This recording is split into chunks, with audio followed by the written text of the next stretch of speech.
नमस्कार, मैं हूं वैशाली। आप देख रहे हैं the Bharat times news channel. आइए रुक करते हैं आज की बड़ी खबर पर। संविधान को कूड़ेदान में नहीं फेंकने देंगे, सुधांशु त्रिवेदी का विपक्ष पर तीखा हमला।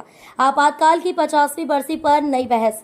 बीजेपी के वरिष्ठ नेता और राज्यसभा सांसद सुधांशु त्रिवेदी ने हाल ही में विपक्षी दलों पर तीखा हमला बोला है। उन्होंने कहा कि भारत के लोकतंत्र के इतिहास में आपातकाल सबसे काले अध्यायों में से एक था, जिसकी 50वीं वर्षगांठ हाल ही में पूरी हुई।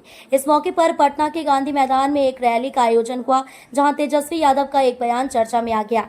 उन्होंने वक्फ एक्ट को लेकर कहा कि हम संसद द्वारा पारित कानून को कूड़ेदान में फेंक देंगे। इस बयान पर त्रिवेदी ने एक कड़ा ऐतराज जताया और कहा कि जिस जगह लाखों लोगों ने आपातकाल के समय संविधान की रक्षा के लिए जान की बाजी लगाई थी, वहीं आज संविधान को अपमानित करने वाले बयान दिए जा रहे हैं।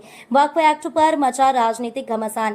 त्रिवेदी ने जोर देकर कहा कि वक्फ एक्ट को भारतीय संसद के दोनों सदनों में पारित किया है, ऐसे में उसे कूड़ेदान में फेंकने की बात करना संविधान और संसद दोनों का अपमान है।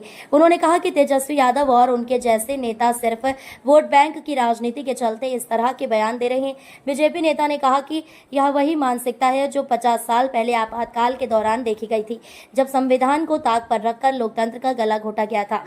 शरिया कानून लागू करने की कोशिश का आरोप। सुधांशु त्रिवेदी ने तेजस्वी यादव के बयान को आगे बढ़ाते हुए सवाल उठाया कि क्या INDI गठबंधन बिहार में शरिया कानून लागू करने की योजना बना रहा है। उन्होंने कहा कि जब आप कहते हैं कि संसद द्वारा पारित कानून को कूड़ेदान में फेंक देंगे, तो यह इशारा करता है कि आप लोकतांत्रिक व्यवस्था में विश्वास नहीं करती।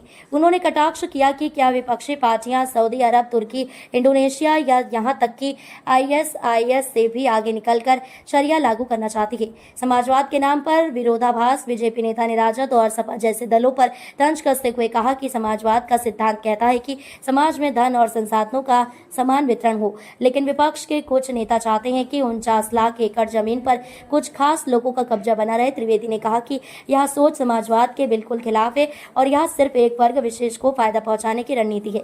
बीजेपी की प्रतिबद्धता संविधान सर्वोपरि।